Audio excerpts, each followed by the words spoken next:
الله الرحمن الرحيم، الصلاة والسلام على أشرف المرسلين. السلام عليكم ورحمة الله. نكمل حالة عدم تعيين من شكل صفر على صفر وإزالتها مع الدوال. نشوفوا اليوم إن شاء الله الدوال الصماء، يعني الدوال اللي فيها جذر. ركز، المطلوب حساب النهاية في كل حالة. ليميت إكس يؤول إلى 9 جذر إكس ناقص 3 قسمة إكس ناقص 9. إذا جذر 9 تساوي 3 ناقص 3 على 9 ناقص 9. رانا أمام حالة عدم تعيين من شكل صفر على صفر. ركز هنا، إزالتها واش هضرنا في الحصة الماضية. قلنا السهم يقرأ ناقص، باه نعرف انا شكون هو الحد اللي مداير لي مشكل هنا. السهم برك قراه ناقص، معناتها اكس ناقص 9 هي اللي مدايرت لي المشكل، وش هو ما تبانش، يجب اختزالها، لازم تظهرها وتختزلها. اذا هنا يجب اختزال اكس ناقص 9. اذا هنا في الحصة الماضية شفنا في بعض الدوال الناطقة تطرقنا إلى التحليل تاع البسط والمقام باستعمال طريقة القسمة الإقليدية. هنا الطريقة هذيك ما تصلحش. هنا باه تحلل البسط راهو أمر هنا مستحيل بالطريقة تاع الحصة الماضية. واش ندير هنايا؟ هنا نضرب ونقسم على مرافق البسط. مرافق البسط، هضرنا على المرافق هذا، قلنا مرافق أ ناقص ب. مرافق البسط كيعود عندك هنا للتذكير، هذه للتذكير. ما هو مرافق أ ناقص ب؟ هو أ زائد ب. مرافق الفرق يا جماعة هو المجموع، مرافق المجموع هو الفرق باختصار شديد. إذا لهنا انت اكس ناقص 9 عندك في المقام، تسمى لازمك تلقى لي اكس ناقص 9 الفوق في البسط. ما ننسى واش لازم كدير، لازم تضرب فيه جذر اكس زائد 3 وتقسم عليها. كي راح تولي النهاية تولي هكا. ليميت اكس يؤول إلى 9، عندي جذر اكس ناقص 3 قسمة اكس ناقص 9. هنايا اضرب وقسم. اضرب في جذر اكس زائد 3 وقسم عليها جذر اكس زائد 3. اذا هنا نجد ليميت اكس يؤول الى 9 ا ناقص ب في ا زائد ب، جذر اكس مربع ناقص 3 مربع. هنا اكس ناقص 9 ضرب جذر اكس زائد 3. هنايا الجذر يتلغى مع التربيع. الناتجة واش تساوي لنا؟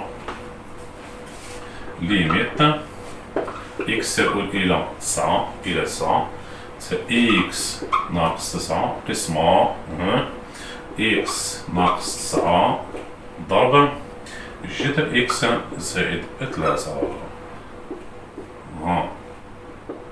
واش تلاحظ لهنا؟ نلاحظ هنا إكس ناقص 9 هنا هادو قوسان متشابهان. هنا بعد الاختزال نتخلص من حالة عدم التعيين صفر على صفر. للفهم الجيد، كي إكس دي 9 ناقص 9 صفر راح تلغي معها الواحد، وهنا تالي 9 ناقص 9 صفر راح تلغي معها القوس. على هادي صار لنا المشكل هذا تاع صفر على صفر. إذا هنا بعد الحساب ماذا نجد؟ ليميت إكس يؤول إلى 9 واحد على جذر إكس زائد 3. جذر 9 هنا حط 9، كيتحط هنا 9 جذر 9 يساوي 3 زائد 3 كم تساوي 6. واحد على 6. ماذا بينا جماعة نتحققوا بالخدمة تاعنا صحيحة ولا غلطة؟ نتحقق. نفكركم بحاجة قريتها في الدوزيام ماني، من مشقة الجذر مشقة تذكر مشقة الجذر مشقة جذر اكس هاي فتحة واش تساوي مشتق ما داخل جذر واحد على ضعفه، مشتق ما داخل جذر ما مشقة اكس واحد على ضعفه على ضعف الجذر. تحتاج هادي برك. ها راه تحطو بالفكرة نتاعك. ليميت، شوف ليميت جذر إكس ناقص 3 على إكس ناقص 9، إكس يؤول إلى 9. دوكا حنا كنا باغي نتحقو ندير مشتقة البسط تقسيم مشتقة المقام. واش راح نلقى؟ ليميت مشتقة جذر إكس قلنا 1 على 2 جذر إكس تقسيم مشتقة ناقص 3 صفر منكتبهاش، مشتقة إكس 1 تساوي معليش غنكتبوها، مشتقة ناقص 9 ماذا تساوي صفر متكتبهاش. إكس هنا أين يؤول إلى 9.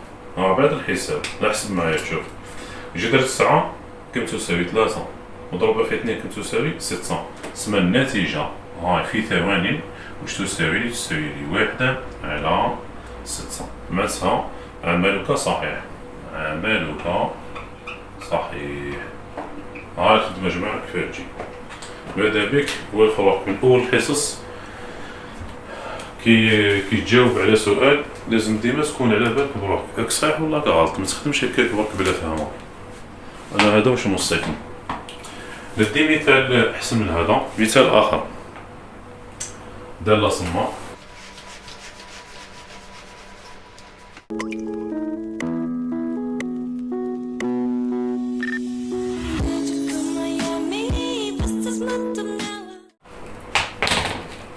المثال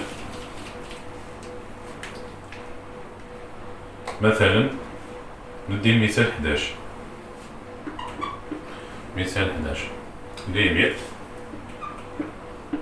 إكس يؤول إلى 0 جذر إكس زائد 1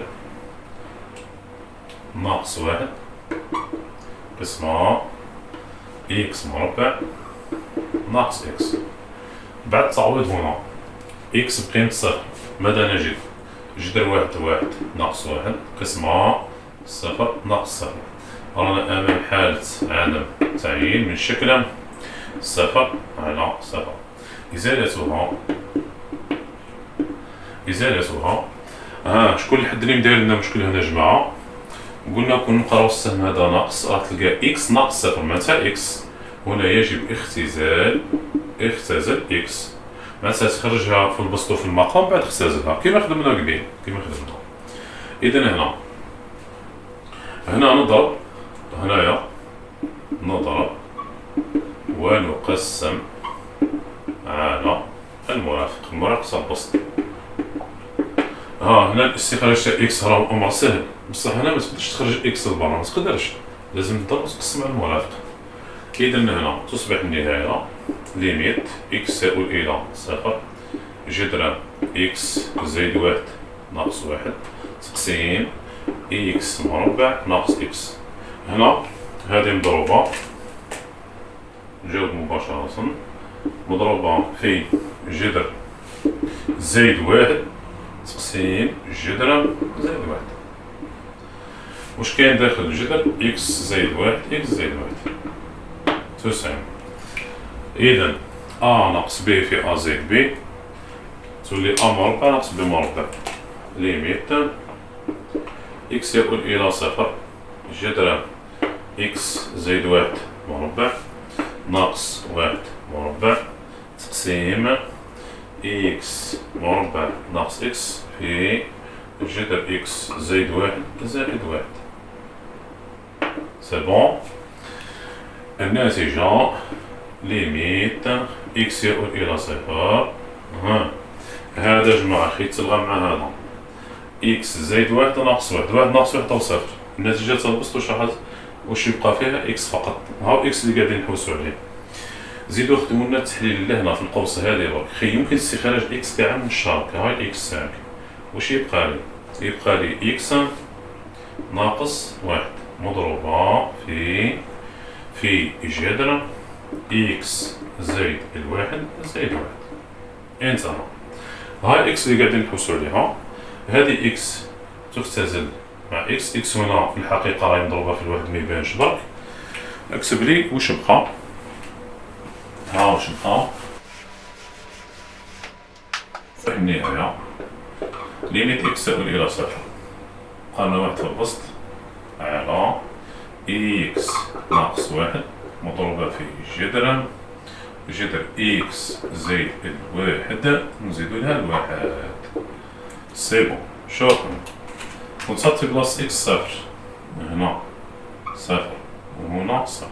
ماذا نجد واحد تقسيم ناقص واحد مضروبة في جذر واحد زائد واحد. هاي بالتفصيل واش تساوي؟ هاي حسبي واحد وواحد اثنين مضروبة في ناقص واحد ناقص اثنين. واحد على ناقص اثنين معناتها واش تساوي؟ تساوي ناقص واحد على اثنين.